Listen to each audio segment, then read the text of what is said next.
Hi viewers, welcome to our channel. Present మనతో పాటు దాము బాలాజీ గారు సీనియర్ జర్నలిస్ట్ వారితో ఒకసారి మాట్లాడదాం. సార్ నమస్కారం. సార్ చీమలకు భయపడి హైదరాబాద్ లో ఒక మహిళ సూసైడ్ చేసుకొని చనిపోయింది సార్. ఇప్పుడు ఈ వార్త వైరల్ అయిపోతుంది. చాలా మంది ఇప్పుడు షాక్ కి గురైపోయారు, ఆశ్చర్యం కూడా వ్యక్తం చేస్తున్నారు. అంటే చీమలకు భయపడి సూసైడ్ చేసుకోవడం ఏంటి, అసలు ఇటువంటిది మేము ఎప్పుడు చూడలేదని చెప్పేసి కామెంట్లు చేస్తున్నారు. అసలు ఎవరి మహిళ, ఎందుకు ఈ రకంగా సూసైడ్ చేసుకుంది, అసలు చీమలకు భయపడడం అనేది ఉందా మన దాంట్లో? సో ఇంతకుముందు గతంలో ఎప్పుడైనా జరిగిందా? మరి దీన్ని ఏ విధంగా అర్థం చేసుకోవాలంటారు సార్? ఇదొక విచిత్రమైన ఆత్మహత్య. ఎప్పుడు నేను కూడా వినలేదు. చీమలకు భయపడి ఒక మహిళ కావచ్చు, లేకపోతే ఒక వ్యక్తి కావచ్చు ఆత్మహత్య చేసుకున్నట్టు ఎప్పుడు వినలేదు. మనం అసలు చీమలకనే కాదు, జంతువులకు భయపడు, కుక్కకు భయపడు, ఇంకొక దానికి భయపడు ఆత్మహత్యలు అనేవి జనరల్గా మనం వినం. అట్లాంటిది హైదరాబాదులో ఒక మహిళ చీమలకు భయపడి ఆత్మహత్య చేసుకుందన్న వార్త సంచలనమైంది. విషాదము ప్లస్ అది ఒక సంచలనంగా కూడా మారింది. అసలు ఏం జరిగింది, చరిత్రలో సైకాలజికల్గా దీన్ని ఎలా అర్థం చేసుకోవాలి, ఇట్లాంటి కేసులు హిస్టారికల్గా ఏమన్నా ఉన్నాయా, దీన్ని ఇప్పుడు దీన్ని ఎలా అర్థం చేసుకోవాలి, ఈ ఫోబియా అంటే ఏంటి, చీమల పట్ల ఉన్న భయాన్ని మనం ఎలా అర్థం చేసుకోవాలి అంటే ఇది చాలా ఇర్రేషనల్గా, సిల్లీగా అందరికి కనబడుతుంది. ఒక సిల్లీ రీజన్గా చీమలకు పోయి ఎవడన్నా భయపడి ఆత్మహత్య చేసుకుంటున్నాడు, బుద్ధి ఉందా లేదా, అది నిజమా అన్న అనుమానాలు వస్తున్నాయి. కానీ నిజమే, చీమలకు భయపడడం అనేది మనుషుల్లో ఉంటుంది. చీమలకే కాదు చాలా వాటికి భయపడడం అనేది ఉంటుంది. చాలామందికి బొద్దింకలు అంటేనే వాళ్ళు వణికిపోతారు, అట్లా విపరీతంగా భయపడే వాళ్ళు ఉంటారు. సో అలాగా ఉంటారు. దాని గురించి నేను తర్వాత చెప్తా. ముందుగా అసలు ఏం జరిగింది, ఈమె ఎందుకు చనిపోయింది, ఈ బ్యాక్గ్రౌండ్ ఏంటి, ఈ విషయాలు మాట్లాడుకుందాం. సో పటాన్ చెరువు నియోజకవర్గంలో సంగారెడ్డి జిల్లా అమీన్పూర్ మున్సిపాలిటీ పరిధిలో సర్వా హోమ్స్ అనే ఒక అపార్ట్మెంట్లో మనీషా, శ్రీకాంత్ అనే భార్యాభర్తలు ఉంటారు. మనీషాకి 25 ఏళ్ళు, శ్రీకాంత్కి 27 ఏళ్ళు. ఇతను బయట జాబ్ చేస్తాడు. వీళ్ళకి ఒక అన్వి అనే ఒక పాప ఉంది. సో మొన్న 4వ తేదీ శ్రీకాంత్ తన ఆఫీస్ నుంచి ఈవినింగ్ ఇంటికి వచ్చాడు. బెల్లు కొడితే తీయలేదు, తలుపు తట్టాడు, తీయలేదు. దాంతో అనుమానం వచ్చి పక్కింటి వాళ్ళ సహాయంతో తలుపు కొట్టుకొని బద్దలు కొట్టి లోపలికి వెళ్ళి చూస్తే చీరకి ఆమె ఉరేసుకొని వేలాడుతుంది. పక్కన ఒక సూసైడ్ నోట్ ఉంది. ఆ నోట్లో ఏముందంటే శ్రీ ఐఎమ్ సారీ, అంటే శ్రీకాంత్ని శ్రీ అని పిలుస్తుంది ఆమె. శ్రీ ఐఎమ్ సారీ, ఈ చీమలతో బతకడం నా వల్ల కాదు, నేను చనిపోతున్నాను. అన్వి జాగ్రత్త, అన్వి అంటే కూతురు, అన్వి జాగ్రత్త.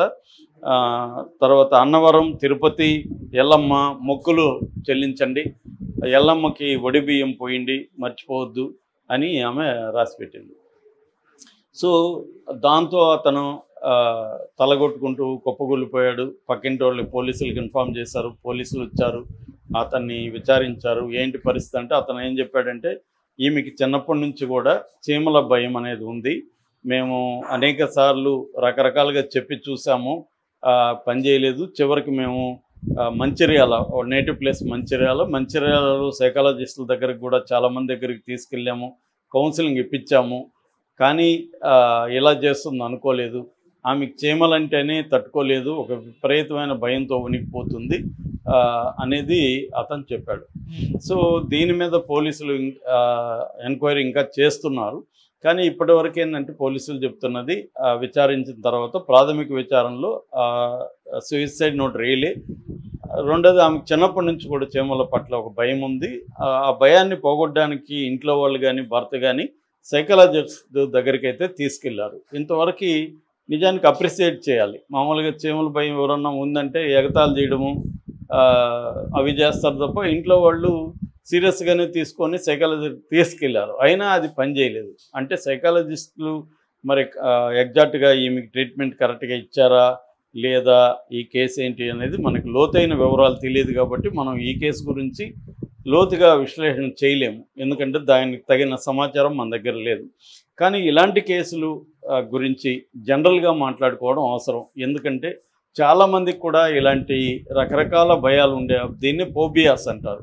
ఫోబియా అంటే ఒక ఇర్రేషనల్ ఫియర్, మనకి రీజన్ కాకుండా ఒక ఇర్రేషనల్గా. కొంతమందికి నీళ్ళంటే భయం ఉంటుంది, కొంతమందికి హైట్లు అంటే భయం ఉంటుంది, కొంతమంది ఏమీ లేకపోయినా ఎక్కువ మందితో జనం గుంపులు స్టేజ్ మీదకి వెళ్తే వణికిపోయే వాళ్ళు ఉంటారు. ఇలాగా రకరకాల భయాల్ని ఫోబియాస్ అంటారు అన్నమాట. నిర్హేతుకమైన భయం. మనకి ఇలాంటి దాంట్లో ఎంటోమోఫోబియా అనే ఒకటి ఉంది. ఎంటోమోఫోబియా అంటే ఇన్సెక్ట్లు అంటే భయం, అంటే పురుగులు లేకపోతే బొద్దింకలు వీటన్నిటిని కలిపి ఎంటోమోఫోబియా అంటారు. ఈ ఎంటోమోఫోబియాలో భాగమే చీమల ఫోబియా. చీమల ఫోబియాకు మళ్ళీ ఒక ప్రత్యేకమైన పేరుంది, మైర్మెకోఫోబియా. దాని పేరు మైర్మెకోఫోబియా, అంటే చీమల పట్ల భయం ఉండడం. ఇది సైకలాజికల్గా చాలామందికి ఉంటుంది. దీన్ని ఫ్రాయిడ్ ర్యాట్ మ్యాన్ అనే ఒక స్టోరీ ఉంది. సిగ్మండ్ ఫ్రాయిడ్ దగ్గరికి 1907లో ఒక ఆస్ట్రియా అనే దేశం ఉంది. ఫ్రాయిడ్ కూడా ఆస్ట్రియాలో ఉండేవాడు. ఆస్ట్రియాలో ఒక లాయర్, ఆయన అసలు పేరు ఎర్నస్ట్ లాంజర్, కానీ ఆయనకి ర్యాట్ మ్యాన్ అని పేరు పెట్టాడు ఫ్రాయిడ్. ఎందుకు పెట్టాడంటే అతనికి ఎలుకలంటే విపరీతమైన భయం. అతను ఫాంటసీ టార్చర్ అంటారు, అంటే టార్చర్ ఫాంటసీ అంటారు. అంటే అతని కళ్ళలో ఎలుకలు వచ్చేసి డిస్టర్బ్ చేసేస్తాయి. అతను పిచ్చెక్కిపోతుంది అనమాట. ఎలుకలంటేనే పిచ్చెక్కిపోతుంది. దీనికి కారణాలు ఎవరికి తెలియదు. దాంతో ఫ్రాయిడ్ దగ్గరికి తీసుకొచ్చారు. అందుకని ఇతన్ని పరిశీలించి అతన్ని మాట్లాడనిచ్చి సైకో అనాలిసిస్ అంటారు. సైకో అనాలిసిస్లో టాకింగ్ క్యూర్, అంటే మాట్లాడడం ద్వారా వాళ్ళు చిన్నప్పుడు అనేక విషయాలు అణచిపెట్టుకొని ఉంటారు. ముఖ్యంగా సెక్సువల్ డిజైర్స్ కావచ్చు, సెక్సువల్ యాక్ట్స్ కావచ్చు, వాటిని సప్రెషన్ అంటారు. ఆ సప్రెషన్ వల్ల అన్కాన్షియస్ అంటారు. అంటే ఫ్రాయిడ్ కాన్షియస్ అన్కాన్షియస్ అనేది ప్రధానంగా విభజిస్తాడు. అన్కాన్షియస్ అనేది ఒక రకమైన సముద్రంలో షిప్ ఉంటుంది అనుకో, షిప్ లేదా ఐస్బర్గ్తో పోలుస్తారు. ఐస్బర్గ్లో పైన ఇంతే కనబడుతుంది, లోపల చాలా ఎక్కువ ఉంటుంది.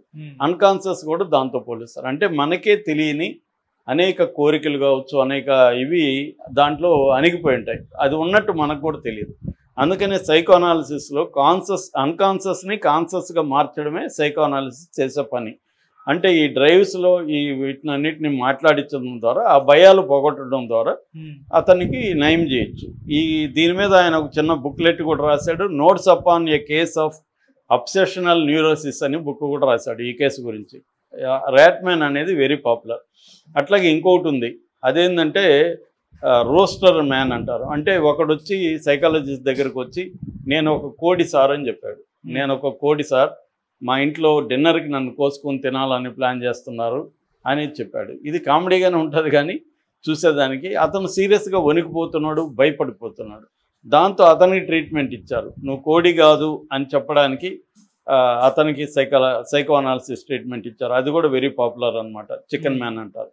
సో ఇలాగా చాలా కేసులు ఉన్నాయన్నమాట. అంటే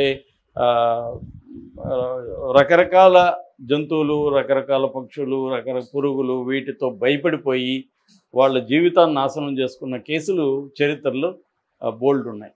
సో ఇవాళ మోడర్న్గా చాలా అభివృద్ధి అయింది. ఫ్రాయిడ్ కాలం లాగా ఇప్పుడు సైకో అనాలిసిస్లు అవసరం లేదు. ఇప్పుడు ఇటువంటి దానికైతే చీమలు ఇటువంటి భయం ఉండేదానికి బేసిక్ ట్రీట్మెంట్ ఏంది, 2 రకాల ట్రీట్మెంట్ ఉంటుంది ముఖ్యంగా. ఒకటేమో సిబిటి అంటారు. సో ఈ బిహేవియరల్ థెరపీ ఇది అనమాట. ఈ కాగ్నేటివ్ బిహేవియరల్ థెరపీని సిబిటి అని పిలుస్తారు. ఈ సిబిటి ద్వారా ఇటువంటి భయాల్ని నయం చేయొచ్చు అనమాట. రెండవది ఏమంటే ఎక్స్పోజర్ థెరపీ అంటారు. ఎక్స్పోజర్ థెరపీలో చీమల్ని మెల్లమెల్లగా కొన్ని ఆమె ముందు వదిలి, లేకపోతే వాళ్ళు వేరే వాళ్ళ దగ్గర వదిలించుకొని ఏమీ కాదు, చీమలు హార్మ్లెస్, అంటే ఏదో గండు చీమ మాట్లాడేది ఒక కుట్టతో తప్ప మామూలుగా చీమలు ఏమీ చేయవు, వాటి వల్ల మనకేం ప్రమాదం లేదనేది అర్థం చేయిస్తా రావడం ఎక్స్పోజర్ థెరపీ. అట్లాగే మెడికేషన్ కూడా, ఒకవేళ యాంగ్జైటీ ఇష్యూస్ ఎక్కువ ఉంటే దానికి మెడికేషన్ కూడా ఇస్తారు. అంటే ప్రధానంగా cognitive behavioural therapy, exposure therapy, medication, ఈ 3 రకాల ట్రీట్మెంట్ ఉంటుంది. కొంత టైం పడుతుంది అన్నమాట. అంటే వాళ్ళ స్థాయి ఏంటి, వాళ్ళు ఎందుకున్నారు. రెండోది చీమలు కావచ్చు, పురుగులు కావచ్చు, లేకపోతే ఆ భయం అనే దాని వెనక వేరే ఏమన్నా ఉందా, యాంగ్జైటీ కానీ డిప్రెషన్ ఉందా. అంటే ఒక్కోసారి ఇంటర్నల్గా ఉండే ప్రాబ్లమ్ని మనం ఎక్స్టర్నల్ ఆబ్జెక్ట్స్ పైన దాన్ని డిస్ప్లేస్ అంటారు, దాని మీదకి తీసుకెళ్ళిపోతాం. నిజానికి అది కాదు అసలు విషయం, అది ఒక సిమ్టమ్ మాత్రమే, అసలు ప్రాబ్లం వేరే ఉంటుంది. దాన్ని సైకో అనాలిసిస్టు లేకపోతే సైకాలజిస్ట్ ఫైండ్ అవుట్ చేయడం అనేది చేయాలి. అది చేస్తే ట్రీట్మెంట్ ఈజీ అవుతుంది. అది చేయకపోతే ఓన్లీ పెరుగుతూనే ఉంటుంది. అట్లాగే డిల్యూజనల్ డిఫెన్స్ మెకానిజం అంటారు. అంటే మనం ప్రాబ్లం వేరే ఉంటే దానికి బదులుగా ఇంకొక ప్రాబ్లం ఉన్నట్టుగా మనం అందరికీ చెప్పి నమ్మించి డిఫెన్స్లోకి వెళ్ళిపోతాం అనమాట. దాన్ని ఫైండ్ అవుట్ చేయాలి సైకాలజిస్ట్. సో ఇదంతా కూడా వెరీ టఫ్. అటువంటి సైకాలజిస్టులు టైం స్పెండ్ చేయాలి. ఇవాళ ఉన్న సైకాలజిస్టులు చాలామంది ఏంటంటే డబ్బులు తీసుకుంటారు, ఏదో కాసేపు మాట్లాడతారు, అవి ఇవి టెస్టులు పెడతారు, పంపించేస్తూ ఉన్నారు. ఒక డీటెయిల్గా వాళ్ళతో కోర్సులు చేయడం అనేది ఇంకా ఆ స్థాయిలో డెవలప్ కాలేదనేది ఉంది. అంటే చాలామంది నేను సైకాలజిస్ట్, నాకు సైకాలజీ చాలా ఇష్టం. నేను మా ఎన్జిఓ తరఫున కౌన్సిలింగ్లు కూడా ఇస్తుంటాను కొత్తగా. సో సైకాలజీ చాలామంది ఏంటంటే డీప్గా చదువుకోరు. వాళ్ళు ఏదో టెక్స్ట్ బుక్లు చదివేసి చేస్తాను. నేను ఆ మధ్య ఒక సైకాలజిస్ట్ దగ్గర 1 month రోజు పోయి అబ్జర్వర్గా కూర్చున్నా. ఆయన దగ్గర ఉండే ఎంఫిల్ స్టూడెంట్ వాళ్ళంతా చూశాను రోజు. వాళ్ళకి అసలు ఏమీ బేసిక్ నాలెడ్జ్ కూడా లేదు. ఏం సార్ అని అడిగితే ఇంతే పరిస్థితి, ఇంతే అని చెప్పాడు ఆయన కూడా. ఆయనకు కూడా ఏంటంటే 30 మంది పేషెంట్లు పర్ డే వస్తారు. ఆ 30 మందికి టైం స్పెండ్ చేసే అంత ఇది లేదు ఆయన దగ్గర. ఇవన్నీ నేను అబ్జర్వ్ చేశాను. సో దానివల్ల ఏమవుతుందంటే సైకలాజికల్ ట్రీట్మెంట్లు కూడా ఎఫెక్టివ్గా ఉండట్లేదు. సో ఈమెకి ఎఫెక్టివ్గా దొరికి ఉంటే ఈమె దీనికి ఉండదు. వాళ్ళకి ఏంటంటే వేరే ఆధారం ఉండదు. దాన్ని ఒక భూతంలాగా వాళ్ళు ఊహించుకొని డిల్యూజన్స్ అవే అనమాట. మనకి స్కిజోప్రేనియాలో కూడా ఈ డిల్యూజన్స్ ఉంటాయి. అంటే ఎవడో నన్ను చంపడానికి వస్తున్నాడు, వాడు నన్ను ఫాలో అవుతున్నాడు, గవర్నమెంట్ నన్ను చంపడానికి వీడిని అపాయింట్ చేసింది, ఇలాగంతా నమ్ముతారు వాళ్ళు. మనకి బ్యూటిఫుల్ మైండ్ ఉంటుంది సినిమా, రసెల్ క్రోది. బ్యూటిఫుల్ మైండ్లో ఒక ఫ్రెండ్ ఉన్నట్టు అతను నమ్ముతూ ఉన్నాడు. ఓకే, ఆ ఫ్రెండే లేడు, రూమ్మేట్ లేడు, కానీ రూమ్మేట్ ఉన్నట్టు అతను నమ్ముతున్నాడు రియల్గానే. సో అటువంటి ఒక డిల్యూజన్స్ ఉంటాయన్నమాట. సో దాన్ని మనం ఇర్రేషనల్ అనుకొని ఇదేం సిల్లీగా తీసి పారేయకూడదు. అవి కూడా ఒక మెంటల్ డిజార్డర్గా సీరియస్గా తీసుకొని ట్రీట్ చేయాల్సిన అవసరం అయితే ఉందన్నమాట. Okay, thank you so much sir.